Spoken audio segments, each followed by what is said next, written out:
We learn the most when our backs are up against the wall and we're forced to harness all of our training and knowledge in a split reactionary second. No one wants to be in high pressure situations all the time, but what if that's when we learn the most? Can we be more strategic and selective in picking learning experiences that puts us out of our comfort zone in small but measurable ways? Hi everyone, I recently just returned from a learning and teaching festival in Melbourne. Thank you to the organizers at RMIT for inviting me to be the keynote speaker. And as I was organizing my thoughts and my notes leading up to the event, I couldn't help but reflect how much worse I would have been at this process just a year ago, and how much I've learned in the past 12 months by consistently putting myself in new professional development situations. And this served as the inspiration for the topic of the video today, which is all about comfort zones. Now, a bit of a warning, I did record this quite late at night in my hotel room, so I look quite bleary-eyed and the setting is a little less controlled. And also this video is a little longer than usual because I think this is a topic worth diving into. Comfort zones are all about learning, development, and how it affects your career prospects. So I think this should be relevant for many of you. Hopefully it's helpful. Here we go. Hello, if it's your first time here, my name is Jack Wei. I'm a microbiologist, science educator, and the 2020 Australian University Teacher of the Year. In addition to my roles, teaching and researching at a university, I also have done academic and career counseling for thousands of students over the past 10 years. Every student has the same constant worry. I don't know what I'm doing next semester, next year, after you graduate, or in a job for the rest of your life. Not knowing what you want to do and not knowing what the rest of your career looks like is a very scary proposition. But ironically, being out of your comfort zone and not knowing exactly what you need to do is the only thing that may guarantee that you will get what you want and you will get where you need to go, even if you don't know where that exactly may be right at this moment. I'm a microbiologist and I've talked about superbugs on the channel before, and how superbugs appear is that they are constantly adapting to an environment where there are dangers around every corner. There are drugs that could be killing them, so they are selecting for genes and proteins and strains of bacteria that can resist those drugs. And over time, only the ones that can resist the drugs from killing them can survive. So they've adapted to this environment where there's constant change and constantly out of their natural ecosystem or natural comfort zone. The same principle kind of applies to us, but what actually is a comfort zone? A comfort zone is a state of mind where you feel at ease with low amounts of anxiety and stress. And that means that you can perform the tasks and the skills you already know how to do at a steady level. Another conceptualization of comfort zones that I've seen is a comfort zone followed by a fear zone, which you have to persevere through to get into the learning zone where you're actually acquiring new skills with some confidence, all the way out to the growth zone where you're much more strategic and you have a vision about which skills you should be learning next. But all of this starts from leaving that initial comfort zone to begin with, whether you're scared, whether you want to learn, whether you have a vision for your growth overall. When you first start as a university or college student, there is not too much you're terribly comfortable with, simply because you haven't learned that much yet at that point in your life. It's not your fault, but you need to experience and learn more things before your comfort zone expands and gets broader and you're more capable of doing more things without it giving you stress or anxiety. How do we improve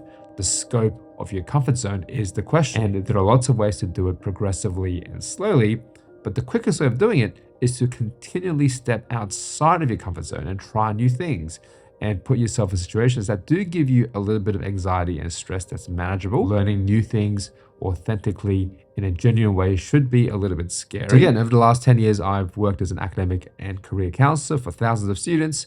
And the advice I give to students when they're in their first year of study is don't put too much pressure on yourself because everything around you is brand new. You have enough new things to deal with. No first year student is perfectly comfortable. There's new classes, new buildings, new timetables, and the best you can do is to see if you have a good study strategy in place and or start to put a good strategy in place that works for you. And that includes things we've talked about on the channel before: when to revise, how to take notes, whether it be handwritten or digital notes, all of your learning resources, whether it be watching videos or going to the class live, and combining those two in a very specific way and using the techniques of active recall and spaced repetition to do practice tests and practice questions and write your own questions along the way to make sure that you are keeping up to date with all that content. And this is a system that has to be pretty personal to you, although you can talk to learning advisors and other students to see what they're doing.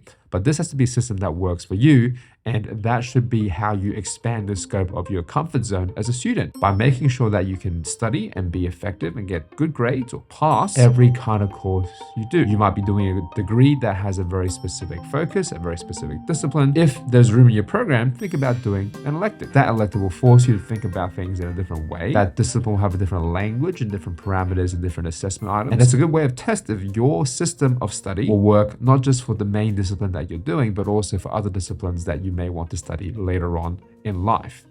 And if you take this to the logical extreme and you already plan your degree from the outset with that in mind, you can do what I did, which is do either a dual major, 2 majors with the same degree on 2 different areas, or a dual degree, double degree. I have degrees in both science and information technology, and I can tell you it's actually very different studying for a biochemistry exam versus studying for a programming exam. I had to have my brain work in parallel most semesters, and I think that difficulty in being out of my comfort zone and never being able to establish a rhythm studying for one discipline, because straight away my next class demanded a new learning pattern, a new cognitive process. I think that constant discomfort through the 4 years of my dual degree studies really set me up as a professional learner over the span of my life, because I'm able to adapt my processes in different contexts. Once you've gone through university, which by the way, I don't take for granted, I know that it's a very difficult process, a stressful process for a lot of students. When are you going to find a job? And I guess really, does your university experience actually prepare you for a job? The elephant in the room is many of you might feel like uni or college is not that relevant to finding a job anymore. And many of you are working in areas that don't need formal qualifications. And I guess the rub is that if you want to find jobs that are independently contracted, that are very flexible, that are from small businesses, sure, formal qualifications might not be that important. If you think about building a long-term career, most of those are still provided through these big institutions that still value formal qualifications. On top of that, there is the sense that you've completed something that's recognized through a big institution. And secondly, probably the more important part of this is that if you're going straight out of high school, having the ability to form professional networks or social networks and learning those soft skills is really easy to do within a community environment like at university or college. Much harder to do when you're by yourself trying to go it alone. And I think what's lost often in discussion is that people think university should be training you for one specific job that they can see advertised right now online. And that unfortunately is too narrow a window and too narrow in terms of a framework of thinking about employability, because if it's a job that you can do a bit of study and go straight into, the flip side of that is anyone else can come along and do that same study that you did and get that same job, and there's just not an unlimited number of any kind of job. If it's too accessible to any kind of graduate, that also means you're unfortunately very replaceable. And that's not the kind of job readiness or employability that we mean. We mean when we say employability that you're actually setting yourself up to be as versatile as possible when you graduate.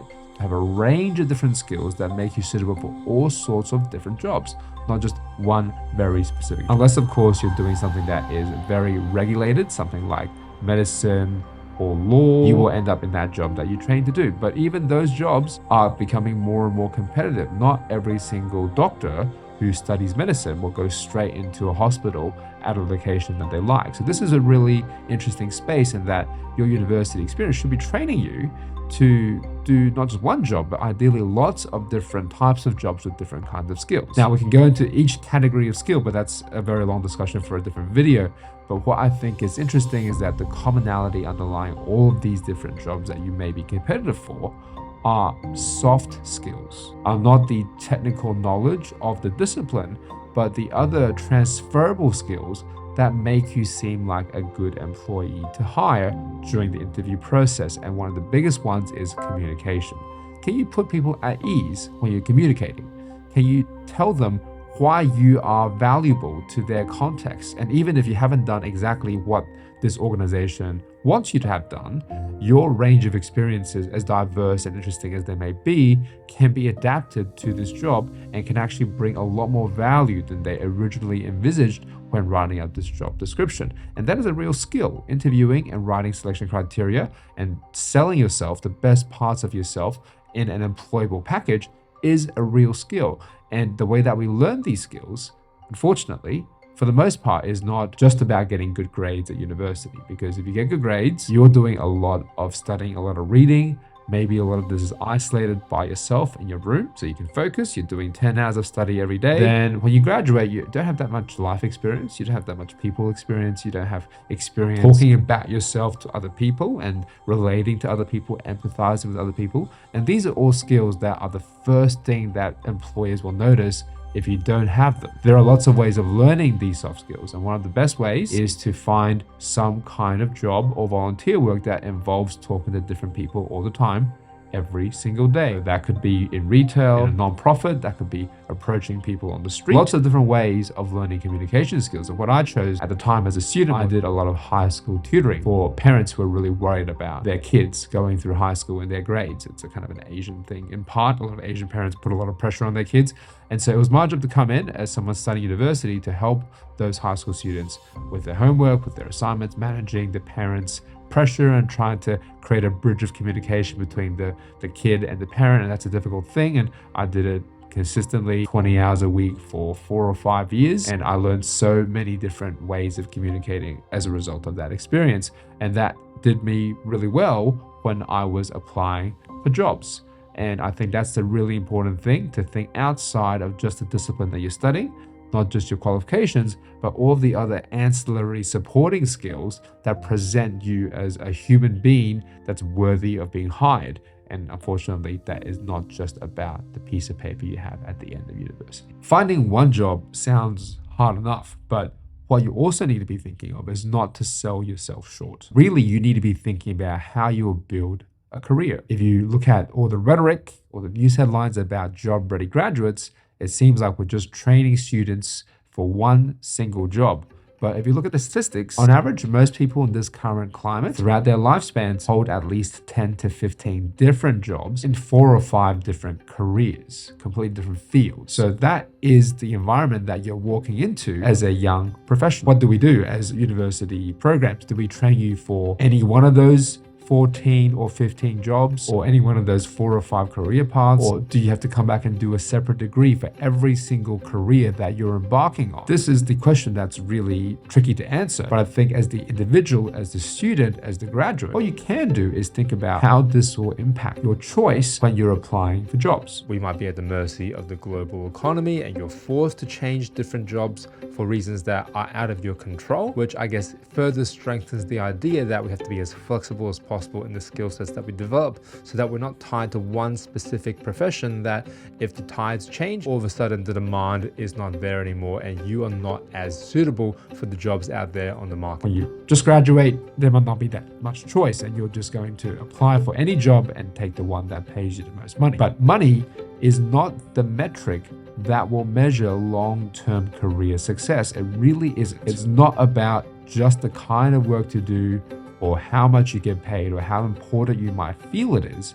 If you don't have autonomy and independence and the ability to grow and develop with the role, the job will feel like it has a ceiling sooner rather than later. You will grow, you will learn, and sooner or later you'll be able to do everything that the job asks of you. And that's when you find out if the job will actually ask any more, if the employer actually wants anything more from you. Because if they don't, and you're perfectly happy with that, that's fine. But there's a reason people are bouncing between so many careers, because the roles and responsibilities that people are doing need to evolve over time, and you need to be thinking about that. So you need to be picking jobs, ideally with all the other things equal, assuming that you were offered all of them, that reward your development as the professional. That is how you build a career. Not just find one job, but build a career of interconnected opportunities, each of which have the ability to grow and develop new skills, and for you to feel like that there is upward mobility. You don't want to feel like you're at the peak of your professional life when you are 25. Which brings me to my story. When I was 25, I graduated with my PhD. And I wanted to apply for any kind of job out there to see just how valuable I was on the job market. And so I took 6 months of writing selection criteria. I didn't hear a peep for 6 months, but that's also a process. I have to be out of my comfort zone then, talking about myself, bigging myself up in a job application. And after 6 months, I received quite a few job interviews. Now, it turns out that I'm much better at interviews than I am at writing selection criteria, because once I interviewed for these jobs, I interviewed for 4 within a span of a couple of weeks, 4 to 5, I was offered all of these roles. And these are roles that were very different. These are roles in government, in industry, in the private sector, and also this job that I'm doing now, a university lecturer. So the communication skills that I developed during all of those formative experiences, where I kept on figuring out my learning process in 2 different disciplines by doing a dual degree, being out of my comfort zone there, and also doing a lot of part-time work, communicating with a lot of different people every single week to try and improve my communication skills. It turns out that that translated really well into the employability market once I received the opportunity to talk to people face to face. So I still have to learn the skill set of writing selection criteria, writing my application and my CV. But again, that's a skill set that we all learn along the way. I received these job offers and I was faced with a choice. Which of these jobs scares me the most? It was the job I'm doing right now. Being a university lecturer scared me the most. There's all these expectations on teaching and research, and with an unknown amount of performance indicators, I was really scared to take this on. I didn't actually know if I could do it or do it well. All the other roles, they were great jobs, but I could see myself being able to perform the duties described in a job description within a short period of time. So they weren't things that scared me. I thought, oh, I can do that. I can learn, I can be mentored, I can do that. And that at the end of the day is what made the difference for me. It is not the job that I already know how to do and I can envisage myself doing. It's a job that I was really scared of doing, that I didn't know what it actually meant. I was again putting myself in a different space that was maybe a little bit full of anxiety and stress, and it's certainly not my comfort zone, but that set me up to have the conscious idea of growth and development right from the beginning of this position. Another example of stepping outside my comfort zone is starting this YouTube channel. I barely qualify as a millennial, and I still remember teachers using only blackboard and chalk or overhead transparencies to give all their lesson plans. Starting these videos and making these decisions to learn how to create lighting and record high quality audio and edit all these videos together, that was something that I made a conscious choice to deliberately put myself outside of what I'm comfortable with. And I think although the channel is still growing, I've learned a lot through this process and it's already paid off in terms of my professional development. It's fair to say that I've had some success in this role. I've continually met new people, worked on new things, worked on really interesting ideas. And right now I'm in Melbourne. This is the night before a keynote that I've been invited to present at. So I'm receiving these opportunities to connect with more people across the sector, not just within my industry, within my institution. So again, these are more opportunities for me to grow as a professional and build my career. So even this far into the game, I'm still thinking about how I build the next piece of my career. And I want young professionals, young graduates to have that same ambition in mind. It doesn't matter where you end up, but if at the starting point, you've already mapped out the conclusion of all the things that you need to learn in your career, that is really not a recipe that's set up for long-term fulfillment in anything that you choose to do with your life. Betting on the idea that the only constant is change and that I needed to have a professional environment in which I needed to grow constantly and the pressure was on to grow, that decision has paid off for me and it's actually never let me down. I'm hoping you can take something away from it for your own professional development in your career pathways. This is the BioLab Collective. I'm Jack Wayne. See you in the next video.